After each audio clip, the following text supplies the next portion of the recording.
आपके मन में प्रश्न आता होगा औद्योगिकरण का युग क्या है। तो उसी पर हम लोग बात करते हैं। जिस युग में हस्त निर्मित वस्तुएं बनना कम हुई, हस्त निर्मित का मतलब होता है हाथ से बनने वाली वस्तुएं कम हो गई और लोगों ने क्या किया, फैक्ट्रियों, मशीनों एवं तकनीक का सहारा लिया और इन सब का विकास हुआ और इसे ही हम क्या कहते हैं, औद्योगिकरण का युग कहते हैं। इससे जो समाज था वह पूर्ण रूप से बदल गया। जो खेतीहार समाज था वह औद्योगिक समाज हो गया। अब आपके मन में प्रश्न आता है कि औद्योगिकरण का युग कब से कब है। तो 1760 से 1840 के दशक तक को हम क्या बोलते हैं, औद्योगिकरण का युग कहते हैं। और आइए अब हम लोग बढ़ते हैं आगे, समझते हैं औद्योगिकरण के युग से क्या क्या बातें हुई थी। सबसे पहले पढ़ते हैं कि जब हमारे समाज में उद्योग नहीं आया था तो हमारे समाज में क्या हो रहा था, और इसे हम कहते हैं औद्योगिक क्रांति से पहले। हालांकि जब उद्योग नहीं आया था तब भी, यानी कि औद्योगिक क्रांति हुआ मध्य 18वीं शताब्दी के प्रारंभ में, लेकिन इससे भी पहले इंग्लैंड या फिर यूरोप में अंतर्राष्ट्रीय बाजार के लिए बड़े पैमाने पर उत्पादन हो रहा था। कौन सा उत्पादन हो रहा था, औद्योगिक उत्पादन हो रहा था। औद्योगिक उत्पादन हो रहा था तो हमने इसे औद्योगिक क्रांति क्यों नहीं कहा, क्यों नहीं बोला औद्योगिकरण। इसका कारण यह है कि ये सारे जो सामान बन रहे थे, चाहे जो भी बन रहे थे, वो फैक्ट्रियों में नहीं बनाया जाता था। कहाँ बनाया जाता था, हाथ से बनाया जाता था। यहाँ पर देख सकते हैं एक कपड़ा है जो हाथ से बनाया हुआ, उसका तस्वीर है, और उसे व्यापारियों द्वारा बेचा जाता था। यानी कि ये सब चीज किसके नियंत्रण में था, व्यापारियों के नियंत्रण में था। तो इसे हमने क्या बोला, औद्योगिकरण नहीं बोला, तो इसे हमने बोला आदि औद्योगिकरण। जितने भी इतिहासकार थे उन्होंने इसे आदि औद्योगिकरण कहा। यहाँ पर जो आदि शब्द है इसका अर्थ होता है किसी भी वस्तु का प्रारंभिक अवस्था, पहली अवस्था क्या कहलाता है, आदि। तो इस प्रकार से आदि औद्योगिकरण, हम लोग क्रांति से पहले के काल को आदि औद्योगिकरण कहा गया। आइए अब हम लोग वीडियो में आगे बढ़ते हैं और समझते हैं कि औद्योगिकरण किस प्रकार से हुआ। औद्योगिकरण को तेजी लाने के 3 कारण थे। 17वीं और 18वीं शताब्दी में क्या ऐसा हुआ था जो औद्योगिकरण होने लगा था, आबादी बढ़ने लगा था बहुत तेजी से, भूमंडलीकरण हो रहा था। अध्याय 3 इतिहास का बता चुके भूमंडलीकरण क्या है, नहीं देखे हैं तो वीडियो देखिए। भूमंडलीकरण हो रहा था और इन दोनों की वजह से क्या हुआ था, मांग बढ़ने लगा था। और जब मांग बढ़ा तो इसकी पूर्ति करने के लिए जो व्यापारी थे वह बढ़ा नहीं पा रहे थे, इसको पूर्ति नहीं कर पा रहे थे, जनसंख्या के मांग के अनुसार उत्पादन को नहीं बढ़ा पा रहे थे। तो उन्होंने ग्रामीण इलाकों में जाना प्रारंभ कर दिया। तो यहाँ पर एक चीज बताना चाहते हैं कि ये मान के चलिए एक शहर है, तो जो व्यापारी है, जितने भी वस्तुएं बन रहे थे वो केवल शहर में बन रहे थे, व्यापारी भी शहर में था। अब ये व्यापारी कहाँ जाने लगे, ग्रामीण यानी कि गांव की ओर रुख करने लगे, और वो गांव की ओर जाने लगे। और वहां पर जाकर उन्होंने किसको काम दिया, किसानों को काम दिया कि आप मेरे लिए यह काम कीजिए। अब प्रश्न आता है कि रोजगार, ये जो नया रोजगार किसानों के लिए आया, उन्होंने स्वीकार क्यों किया, क्योंकि उसके पास काम है, वो खेती कर सकते हैं, उनके पास पशु चारण का काम है, ढेर सारा काम है। तो वो काम नहीं करके ये जो नया काम आया इसे क्यों स्वीकार किया, क्योंकि उस समय खुली खेत खत्म हो जा रहे थे, जो छोटे किसान थे उसके जमीन खत्म हो रहे थे, कॉमन्स बड़ी बड़ा बाड़ाबंदी व्यवस्था चल रही थी, और इसलिए लोग क्या कर रहे थे, आमदनी के नए स्रोत ढूंढ रहे थे, यानी कि कहाँ से पैसा आए वो ढूंढ रहे थे। ये सारा लाइन हम बताना चाहते हैं आपको, खुली खेत खत्म हुआ था, इसका मतलब यह है कि उस जमाने में आप कोई भी किसी भी खेत में खेती कर सकता है, किसी को पाबंदी नहीं है, कहीं भी खेती कर सकते हैं, जितना आप खेती कर सकते हैं। तो ये सारी व्यवस्था थी, परंतु ये व्यवस्था खत्म हो गई, उपनिवेश आ गए, लोगों ने एक दूसरे को गुलाम बनाया और क्या किया, खेतों पर अपना कब्जा कर प्रारंभ कर दिया और अलग अलग क्षेत्रों में से बांट दिया ताकि कर को बढ़ाया जा सके। जो छोटे किसान थे उसकी जमीन खत्म हो गई, लोग गरीब होने लगे और लोगों के पास पैसे नहीं थे। और इस आमदनी के नए स्रोत के चलते, यानी कि लोग काम ढूंढने के चलते, लोगों ने क्या किया, लोगों ने जो नया काम आया उसे स्वीकार करना प्रारंभ कर दिया। अब आइए हम लोग देखते हैं कि कारखानों का उदय हो रहा था या नहीं हो रहा था। तो कारखानों का उदय पर गौर करते हैं, फैक्ट्रियां बन रही थी या ना बन रही थी। औद्योगिक परिवर्तन का रफ्तार जो था बहुत धीमे था, फैक्ट्रियां तो बन रही थी लेकिन बहुत धीरे धीरे बन रही थी। जैसे कपास उद्योग 1840 के दशक में, और अगर लोहा और स्टील उद्योग की बात करें 1840 के दशक में भी बन रहा था 1807 के दशक में। तो ये बन तो रहा था, और ये कहाँ बन रहा था? इंग्लैंड पे। इंग्लैंड में सबसे पहले 1730 के दशक में कारखाने खुले, 1730 के यानी कि 18वीं शताब्दी के प्रारंभिक दशक में। परंतु मध्य 18वीं सदी में क्या होने लगा था, या फिर आखिरी में औद्योगिकरण हुआ था। तो हमने इसे औद्योगिकरण क्यों नहीं बोला जब फैक्ट्रियां बन रही थी? क्योंकि इसका कारण है बहुत धीरे हो रहा था। अब देखिए कहाँ कहाँ का फैक्ट्रियां लग रही थी, जैसे कि हम आपको बोले कपास उद्योग लग रहा था, लोहा और स्टील उद्योग लग रहा था। कपास उद्योग, लोहा और स्टील उद्योग क्यों लग रहा था?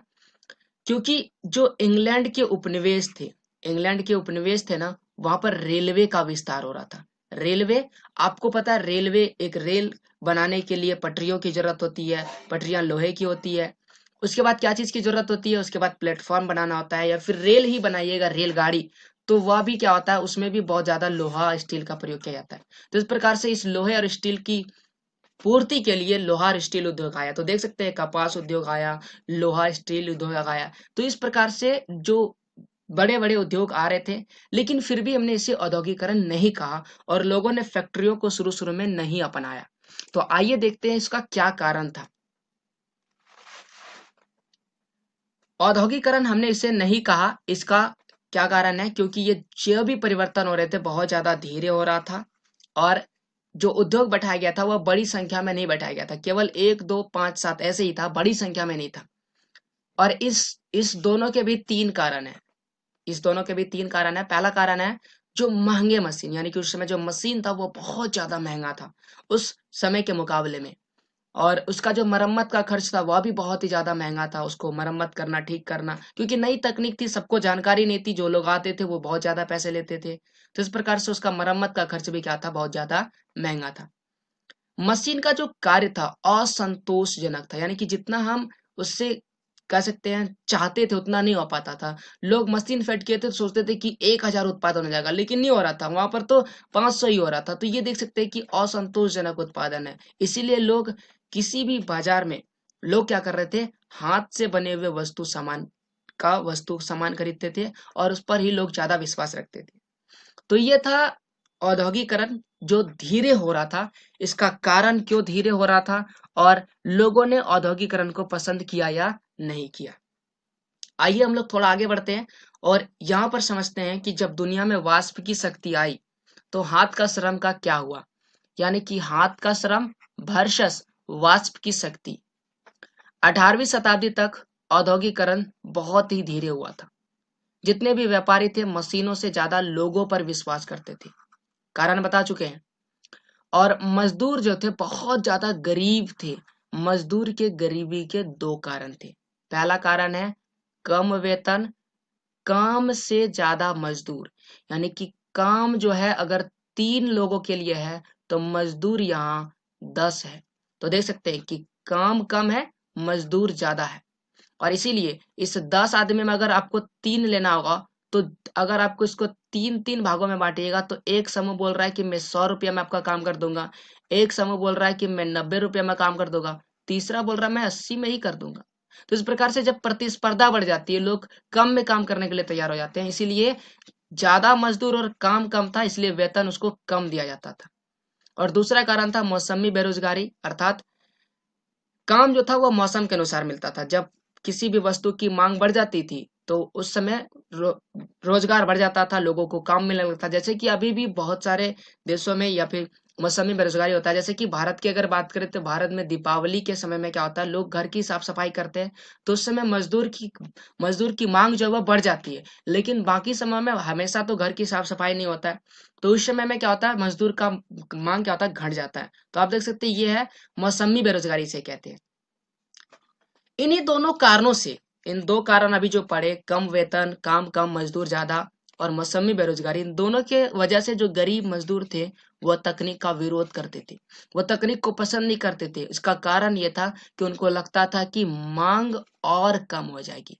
ये जो मजदूर की मांग है ना, जो जो मजदूर जाते थे, क्योंकि अब अगर मशीन लगेगा तो एक मशीन 10 आदमी का काम कर देगा, तो जहां पर 10 आदमी जाता था वो 10 आदमी नहीं जा पाएंगे। इसलिए लोग तकनीक का विरोध करते थे। लोग बेरोजगार हो जाएंगे, इसलिए तकनीक का विरोध करते थे। और श्रम बाजार की बहुतायात, यानी कि लोग बहुत ज्यादा थे, काम बहुत कम था, इसके चलते लोग क्या करते थे, लोगों को काम के लिए बहुत ज्यादा इंतजार करना पड़ता था। लोग हफ्तों भर इंतजार करते थे कि मुझे काम मिलेगा। अगर किसी व्यक्ति को बोल दिया जाता था ना कि अगले हफ्ते यहाँ पर आपको काम मिल जाएगा, तो लोग हफ्ता भर वहां पर इंतजार कर लेते थे। तो रहते कहाँ थे? लोगों को रहने के लिए भी जगह नहीं था, वो पुलों के नीचे रहते थे। पुल पुल जानते हैं ना आप लोग? पुल के नीचे रहते थे, रैन बसेरों में रहते थे। वहां पर वो लोग किसी तरह से रात काटते थे और दिन भर काम की तलाश करते थे। तो ये उस समय स्थिति था। लोग, मशीन तो आ रहा था, उद्योग तो आ रहा था, लेकिन लोग उद्योग का विरोध कर रहे थे। लोगों को लग रहा था कि इससे काम नहीं मिलेगा। हालांकि समाज में काम नहीं मिला उद्योग आने से, स्थिति यही हुई थी, इसीलिए लोग विरोध कर रहे थे। लेकिन मशीन तो आ ही गया। आइए एक छोटी सी विरोध की घटना आपको बताते हैं। स्पेनिंग जेनी, यहाँ पर फोटो दिख रहा है, ये वही मशीन है। ये एक मशीन है जिससे सूत को काटा जाता था, और इसमें एक ही पहिया से बहुत सारे पहिए घूम सकते थे, और इससे बहुत ज्यादा काम हो जाता था। 19वीं सदी के मध्य में 10% शहरी आबादी निहाताए गरीब थी। यानी कि 10% शहरी आबादी क्या थी? गरीब थी। और इसके साथ आर्थिक महामंदी आ गया 1830 में। 1830 में जब आर्थिक महामंदी आया, तो ये जो 10% था, ये 35 हो गया, फिर 35 से 75 पहुंच गया। तो इस प्रकार से गरीबी बहुत ज्यादा बढ़ गई, और लोग को एक ही चीज का आशंका था, वो बेरोजगारी। तो बेरोजगारी की आशंका के कारण मजदूर जो थे वो नई प्रौद्योगिकी से चिढ़ते थे, उसको चिढ़ बढ़ता था नई प्रौद्योगिकी से।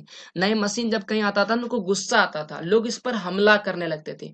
आपको बता देते एक कहानी कि उस समय जो ऊन काटने का, ऊनी उद्योग के लिए स्पेनिंग जेनी था, इस पे औरतों ने हमला करने लगा। और इस मशीन पर औरतों ने हमला करा।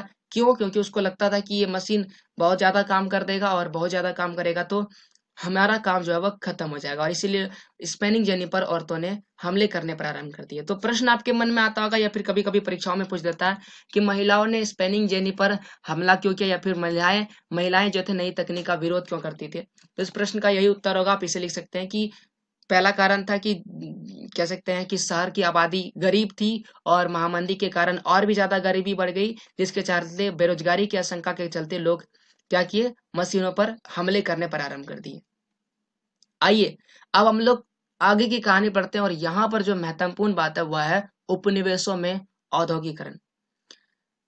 प्रश्न है कि उपनिवेश क्या होता है? क्या आपको पता है उपनिवेश क्या होता है? छोटी सी कहानी आपको बता देते हैं। अंग्रेजों ने भारत को गुलाम बनाया, सबको पता है।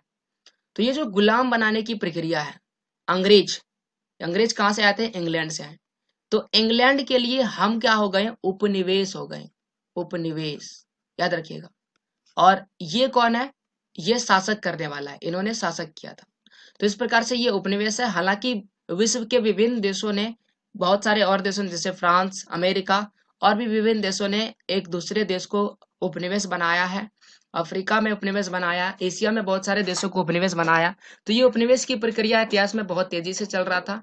तो वहां उपनिवेशों में औद्योगिकरण कैसे हुआ था, उपनिवेश के विषय में डिटेल से जानने के लिए आप, हमारा एक वीडियो है, उस डिस्क्रिप्शन में लिंक है, आप उसे देख सकते हैं। तो उपनिवेश में औद्योगिकरण कैसे हो रहा था, इस चीज को पढ़ते हैं, और इसको हम लोग भारत के उदाहरण के साथ पढ़ेंगे। तो भारत पर नजर डालते हैं, और भारत में मुख्य रूप से हम लोग नजर डालेंगे कपड़ा उद्योग पर। मशीन उद्योग से पहले भी अगर भारतीय रेशम की बात करें, रेशम से कपड़ा बनता है, तो वो जो सूती उत्पाद था, और सूती उत्पाद था अंतरराष्ट्रीय स्तर पर प्रसिद्ध था।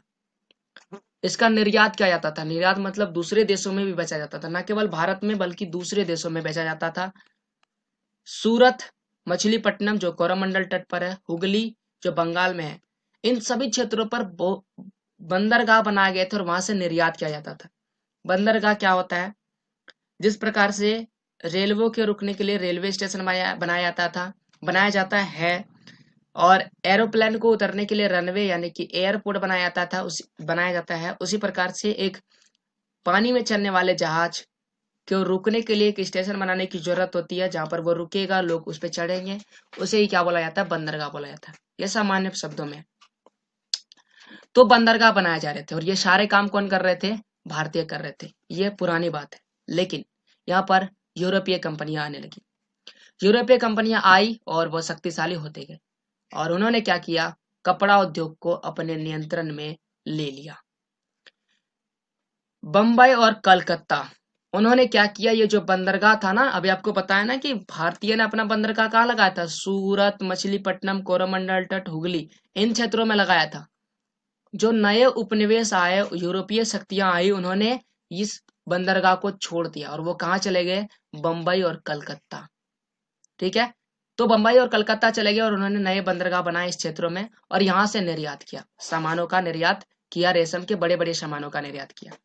और धीरे धीरे कंपनी जो शक्तिशाली थी वो और शक्तिशाली हो गए और वो राजनीतिक शक्ति प्राप्त कर ली और भारतीय कपड़ा उद्योग पर क्या कर लिया, पूर्ण नियंत्रण कर लिया।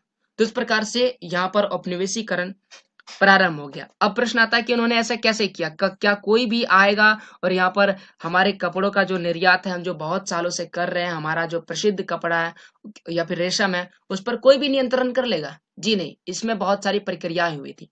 क्या क्या हुआ था, आइए इस पर देखते हैं। तो प्रश्न है कि ईस्ट इंडिया कंपनी ने ऐसा कैसे किया होगा। ईस्ट इंडिया कंपनी आपको पता है, यह अंग्रेजों द्वारा स्थापित एक कंपनी थी। तो कंपनी ने एक नई व्यवस्था लागू की और ये व्यवस्था लागू इसलिए की ताकि नियमित आपूर्ति हो। नियमित आपूर्ति मतलब एक बार जो वस्तु आ रहा है तो वो निरंतरण आते रहे, ये नहीं कि उसमें छूट हो। और इसके लिए ये जो काम है बहुत सारे चरणों में हुआ। पहला काम जो कंपनी ने किया हुआ, गुमास्ता को नियुक्त किया। गुमास्ता क्या करता है, क्या है? गुमास्ता एक प्रकार का वेतन भोगी कर्मचारी है जो क्या करता था, बुनकरों पर निगरानी रखता था, माल को इकट्ठा करता था और कपड़ों की गुणवत्ता की जांच करता था। ये गुमास्ता ये सारे काम करता था और ये किसके लिए करता था, कंपनी के लिए। कंपनी का नाम क्या है, ईस्ट इंडिया कंपनी। इससे क्या हुआ, गुमास्ता को नियुक्त करने से क्या हुआ, गुमास्ता को नियुक्त करने से जितने भी सक्रिय व्यापारी थे, व्यापारी जो थे वह खत्म हो गए। जो दलाल था, दलाल एक बिचौलिया होता है, वह भी खत्म हो गया और बुनकरों पर प्रत्यक्ष नियंत्रण हो गया कंपनी का। ये पहला काम उन्होंने किया था। दूसरा क्या किया, उन्होंने एक अन्य काम किया था, वह था पेशगी रकम, यानी पेशगी रकम देना प्रारंभ किया। इसके लिए सबसे पहले उन्होंने खरीदारों के साथ और बुनकरों के साथ कारोबार पर पाबंदी लगा दी, यानी कि जो भी बुनकर है वह किसी और खरीदार को मेरा सामान नहीं बेच सकता है और वह केवल अपना सामान कंपनी को ही बेचेगा। क्या कोई भी ऐसे मान लेगा? क्यों मान लेगा, क्योंकि राजनीतिक सत्ता स्थापित हो चुका है, उसको मानना ही पड़ेगा।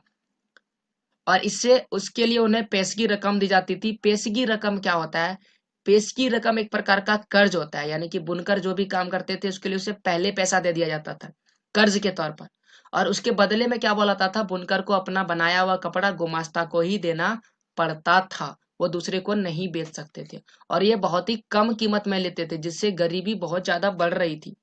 तो ये बहुत सारे हथकंडे अपनाए थे जिसके चलते जो बुनकर थे वह कंपनी को अपना सामान देने लगे। इससे अंग्रेजों को क्या लाभ हुआ, ये सारे काम करने से अंग्रेजों को कुछ तो लाभ हुआगा। इससे अंग्रेजों का संपर्क जो था भारतीय कपड़ा मिलों पर गहरा हो गया, बहुत ज्यादा गहरा हो गया। लोग केवल कंपनी पर भरोसा करने लगे थे और जो दूसरे खरीदार है उससे रिश्ता टूट गया। दूसरा जो खरीदार है उसको बुनकर कपड़ा नहीं देने लगे क्योंकि वो मजबूर हो गए कंपनी को देने के लिए। और प्रतिस्पर्धा जो है वो प्रतिस्पर्धा खत्म हो गई। प्रतिस्पर्धा क्या होती है, ओ वो खरीद लेगा, मुझे खरीदना होगा, उसके लिए मुझे ज्यादा पैसा देना होगा। प्रतिस्पर्धा जो था वह खत्म हो गया। अब उसके उसका कंपटीटर कोई नहीं रहा, सामान तो मुझे ही देगा। तो ये प्रतिस्पर्धा खत्म हो गया। ये लेकिन यहाँ पर कुछ कारण है, भारतीय उत्पादक को लाभ जो था बिल्कुल कम हो गया। हम आपको बता चुके हैं कि वो तो पहले पेशगी दे देते थे और वस्तु को कम कीमत में लेते थे और इससे क्या हुआ, जो उत्पादक था, जो वस्तु का उत्पादन करता था, जो बुनकर था, वो बिल्कुल ही खत्म हो गया, उसका लाभ बिल्कुल कम हो गया। इसीलिए उन्होंने बहुत सारे ऐसे बुनकर थे या कपड़ा बनाने वाले थे, उन्होंने क्या कर दिया, काम करना बंद कर दिया।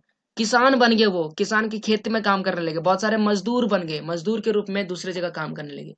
तो ये चीज हो रहा था उस समय में। तो ये अंग्रेजों द्वारा अपनाया गया हथकंडा, उसका असर। तो क्या औद्योगिकरण रुक गया, क्या औद्योगिकरण थम गया, क्या अंग्रेजों ने व्यवस्था ने अपना पाया? नहीं। अब एक नई चीज आ गई, कंपनी के ऑफिसर्स ने भारत का भ्रमण किया और पता लगाया कि भारत में जो कपड़े की मांग है ना, भारतीय कपड़े की मांग जो भारत में उपजता है कपास और उससे जो कपड़ा तैयार होता है, उसका मांग तो कभी खत्म ही नहीं हो सकता, इतना मांग है।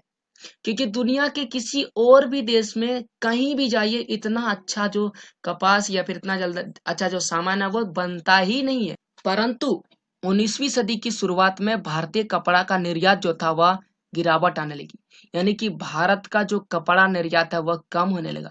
ऐसा क्या हुआ? भारत में अच्छी किस्म का कपास होता है, इसका मांग पूरा दुनिया में है और ये मांग तो कभी खत्म ही नहीं हो सकता है, तो गिरावट क्यों आया? क्यों लोग इस यहाँ के कपड़े नहीं लेने लगे थे? इसका कारण देखते हैं हम लोग। 1811 से 12 के क्रम में अगर सूती माल का निर्यात देखें तो वह 33% था और 1850 से 51 में यह 3% रह गया।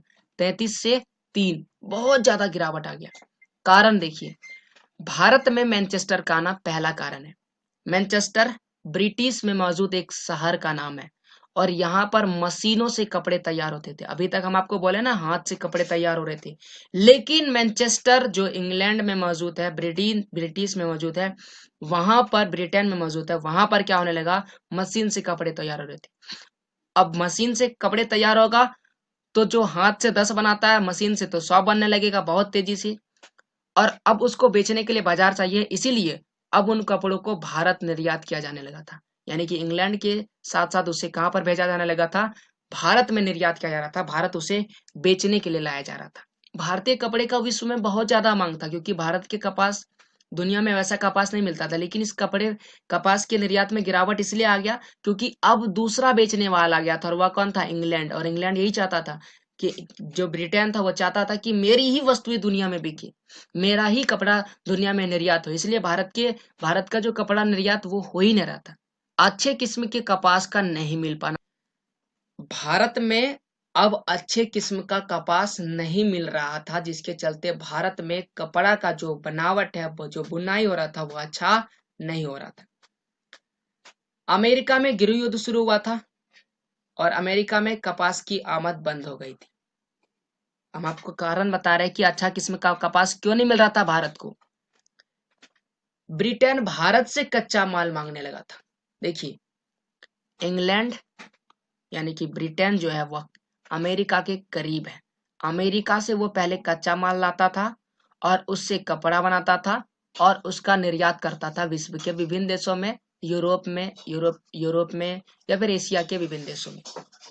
परंतु वो जो कपड़ा तैयार करता था उसके लिए कच्चा माल चाहिए, बहुत अच्छे, कच्चा माल तो चाहिए, लेकिन ये कच्चा माल कहाँ से लाता था, वो अमेरिका से लाता था। लेकिन अमेरिका में क्या हो गया, अमेरिका में गृह युद्ध शुरू हो गया और गृह युद्ध शुरू हुआ तो वहां कपास की आमद बंद हो गई, कपास का उत्पादन ही नहीं होने लगा, लोग आपस में झगड़ा कर रहे तो उत्पादन कहाँ से करेंगे। अब ये जो इंग्लैंड है इसको कपास मिल नहीं रहा, तो इन्होंने क्या सोचा कि इन्होंने अपना कपास कहाँ से लेना शुरू कर दिया, भारत से। अब जब भारत से कच्चे कपास ले जाएगा तो यहाँ पर कपड़ा बन पाएगा क्या, नहीं, जिसके चलते भारत में भारत का जो कपड़ा निर्यात है वह गिर गया। देखिए, आप गौर कीजिएगा प्रश्न में क्या बोल रहे हैं, भारत में कपड़े का निर्यात गिर गया था, कपड़ा नहीं बन रहा था, लेकिन कच्चा माल जो था, कच्चा कपास जो था, उसका उसका निर्यात बहुत ज्यादा बढ़ गया था। क्यों? ये ले जा रहा था, कौन ले जा रहा था, ब्रिटेन। और इसका कीमत भी आसमान छूने लगा था, क्योंकि मांग बढ़ गई थी और मांग बढ़ने से कीमत भी बढ़ने लगती है। समझ में आया? उम्मीद करते हैं समझ में आएगा कि हम जो समझा रहे हैं आपको। इससे भारतीय बुनकर जब कीमत बढ़ने लगा तो भारतीय बुनकर कच्चा माल खरीद ही नहीं पा रहे थे, और जब कच्चा माल नहीं खरीद पाएगा तो कपड़ा कहाँ से तैयार होगा, और कपड़ा ही नहीं तैयार होगा तो निर्यात कहाँ से करेगा। और इस प्रकार से कपड़े का निर्यात 33% से 3% हो गया। तो ये देख सकते हैं भारत में कपड़े का निर्यात किस प्रकार से घट गया था। आइए अब हम लोग कहानी को थोड़ा आगे बढ़ाते हैं और समझते हैं भारत में फैक्ट्रियों का आना।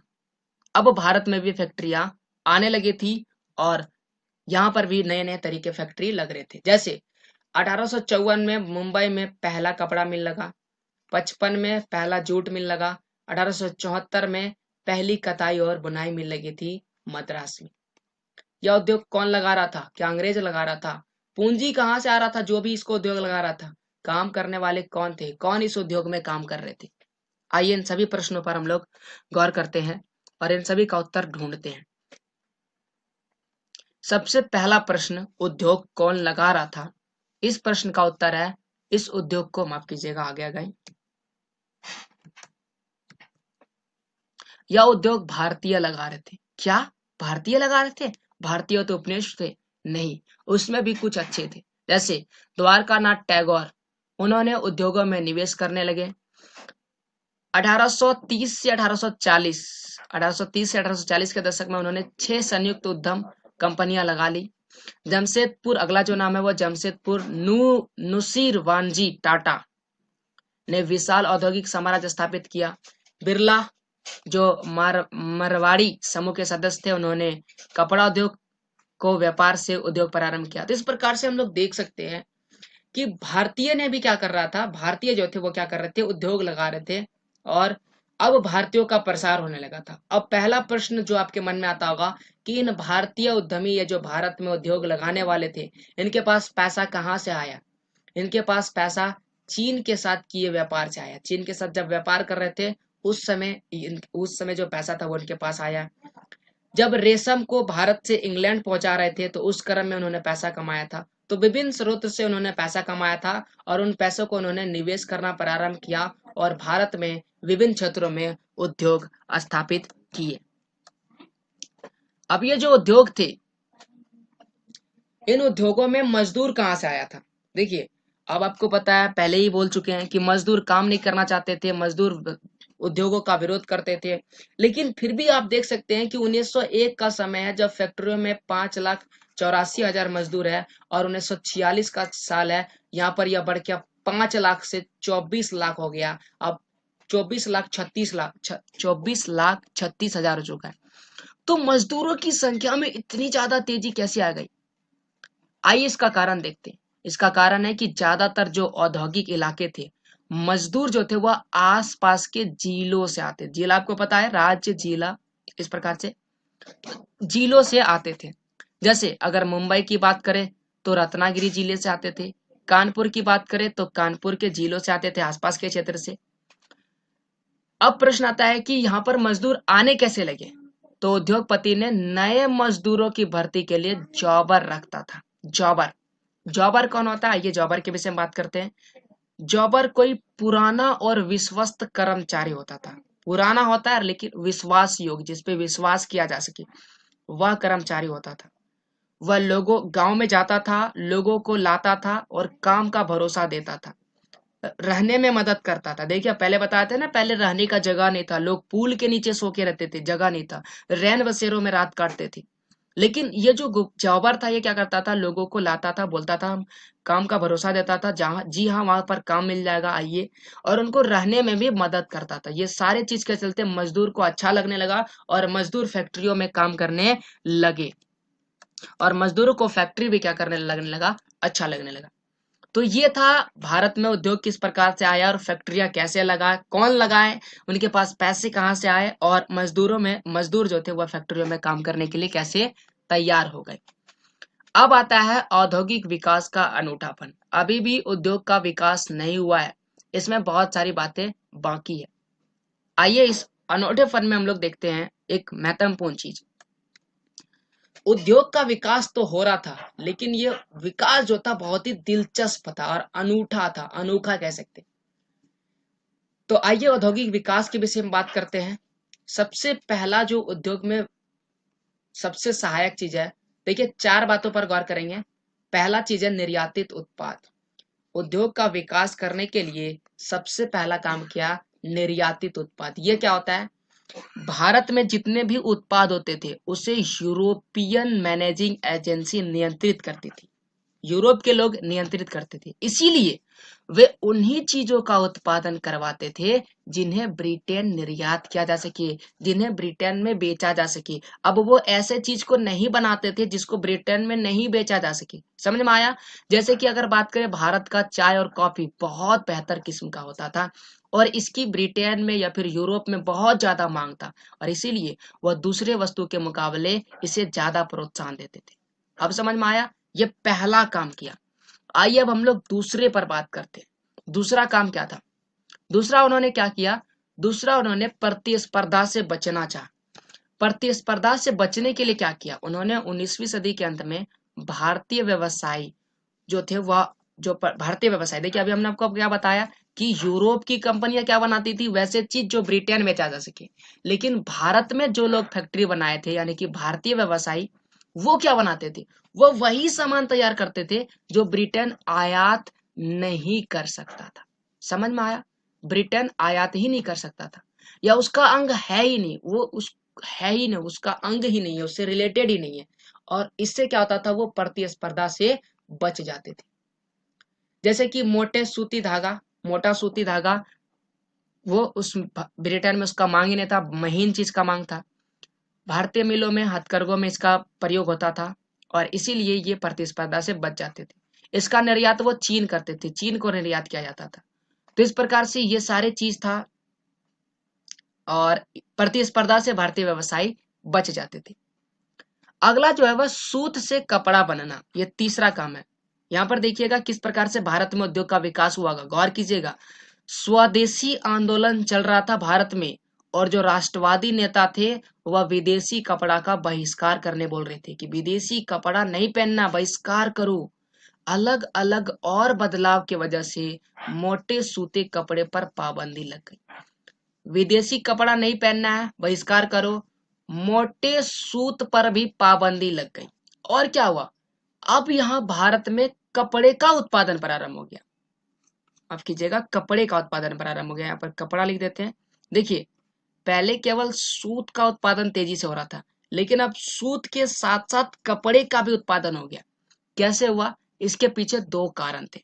आइए देखते हैं किस प्रकार से ये दो कारण क्या है।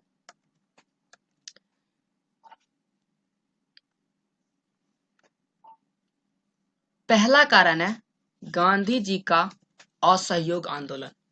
असहयोग आंदोलन चल रहा था, और लोग बाहर विदेशी कपड़ा का बहिष्कार कर रहा था, तो कौन सा कपड़ा पहनेगा, भारतीय कपड़ा पहनेगा, इसलिए भारत में कपड़ा पहनने लगा। चीन में मोटे सूत को नकारना, चीन में मोटा जो सूत जो निर्यात किया जा रहा था चीन को, यहाँ से मोटा सूत बनाया जाता था और उसको चीन निर्यात किया जाता था, वो चीन लेने से मना कर दिया, नकार दिया।